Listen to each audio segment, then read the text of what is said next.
Como iniciar a sua própria religião? O amor é a fonte da vida.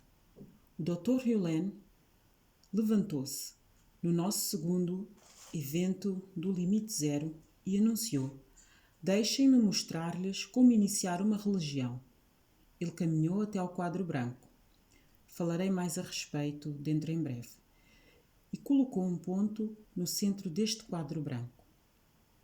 Uma pessoa tem um despertar de divindade, disse ele. É pureza e inspiração. Então, ele desenhou mais círculos no quadro. Dali, a pessoa desperta tenta contar aos outros sobre a sua experiência. O Dr. Hugh prosseguiu. Mas os outros não tiveram a experiência e eles não compreendem. Eles acham que compreendem, mas não. Então saem por aí, tentam ensinar aos outros sobre um despertar que jamais tiveram. E assim nasce uma religião. Entendi totalmente. Sempre que eu estudava os despertados, eu coçava a cabeça. Pensava nos seus seguidores. Os seguidores nunca pareciam despertos. Com o passar do tempo, concluí que a maioria das pessoas é um carneirinho. Elas seguem o bode-chefe, o líder que pode ou não saber para onde vai. Qual era o lugar de Morna em tudo isto? O Dr. Hugh sugeriu que Morna era desperta. Ela tinha aprendido o Ho'oponopono tradicional, à moda antiga. O método de solucionar problemas e expressar as diferenças verbalmente em pessoas, num círculo, até que houvesse perdão e paz. E fez disto um processo interior. Mas o despertar de Morna não significava que qualquer outra pessoa que praticasse esta versão do Ho'oponopono fosse desperta. Ela era. Mesmo desperta, não podemos saber com certeza. Só podemos presumir. E ao fazermos, isto torna a história mais atraente. E quanto ao Dr. Hugh, com quem passei horas incontáveis, ele é desperto e iluminado ou faz parte do rebanho de carneirinhos? Uma manhã, quando estávamos a tomar café, ele disse: você começa a entender. Não sei o que eu estava a entender. Ele não tinha dito uma palavra durante vários minutos. A minha mente tinha exaurido de perguntas. Naquele silêncio, houve uma abertura no meu coração, como se uma janela tivesse sido aberta. Mais tarde, chamei isto de Satori, um vislumbre do despertar. Isto não significa que eu tivesse despertado. Significa que alguém me permitiu ver o despertar. Teria sido o Dr. Hugh?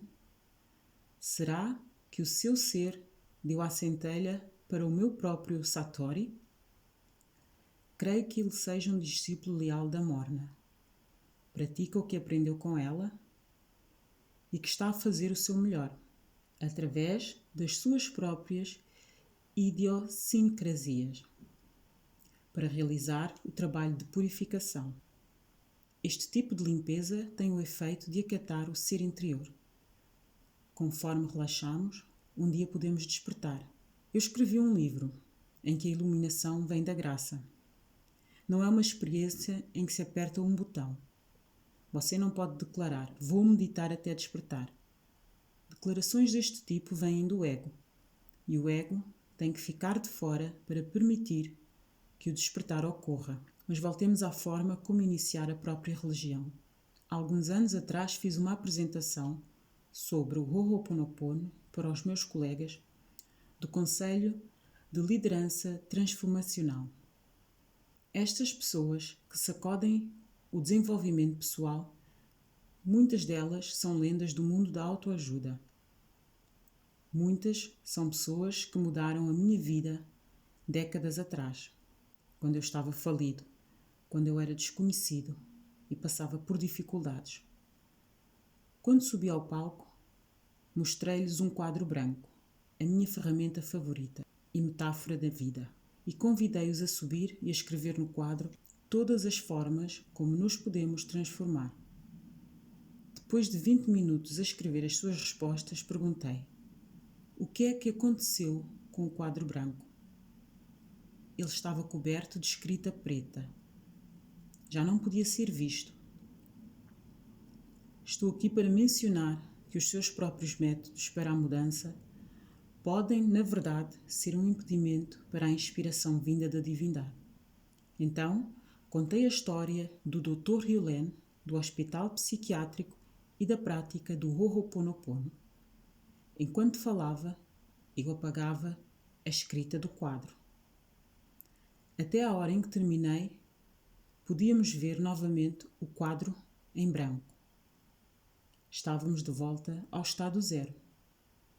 A explicação do Dr. Hugh sobre como uma religião é iniciada encaixa-se perfeitamente no que a maioria dos autores, palestrantes e professores faz.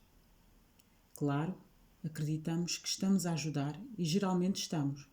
No entanto, sob uma perspectiva mais alta, o que realmente queremos é estar abertos o bastante para que a inspiração possa sussurrar no nosso coração e possamos ouvir.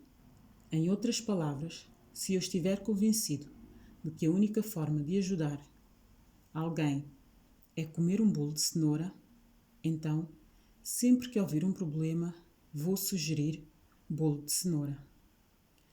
Os discípulos do Ho'oponopono geralmente são assim. Eles esqueceram-se de que o Ho'oponopono é apenas uma das muitas técnicas, não a prática absoluta da autoajuda ou das práticas espirituais. É elaborado para ajudá-lo a apagar toda a interferência, o que o Dr. Hugh chama de programação, para que você possa estar disponível para a inspiração da divindade. O sucesso do meu livro, O Limite Zero, com o Dr. Hugh, trouxe alerta ao Ho'oponopono em uma escala maciça. Infelizmente, ele também juntou um bocado de carneirinhos. Claro, nem todos caem neste modo de pensar. Há os que sinceramente acreditam no que estão a fazer. Mas seriam eles como discípulos de um ser iluminado, o ser que foi despertado? Os discípulos não foram? E se for o caso, o que é que lhes resta? Como é que você sabe a quem deve seguir? No que deve acreditar? Ou o que fazer? Resta-lhe purificar. Conforme você pratica, limpa os dados da mente e permite clareza. E quando a clareza chegar, você saberá. Aqui está a outra forma de lá chegar. Morna uma vez ensinou que você deve pegar num papel e escrever cada pessoa, lugar ou objeto relativo ao que você está a purificar. Ela disse: o seu subconsciente vai enfrentar toda a questão da melhor forma e você terá uma noção melhor do problema do que da primeira vez que foi escrito. A partir dali, você faz a prece de morna sobre o pedaço de papel.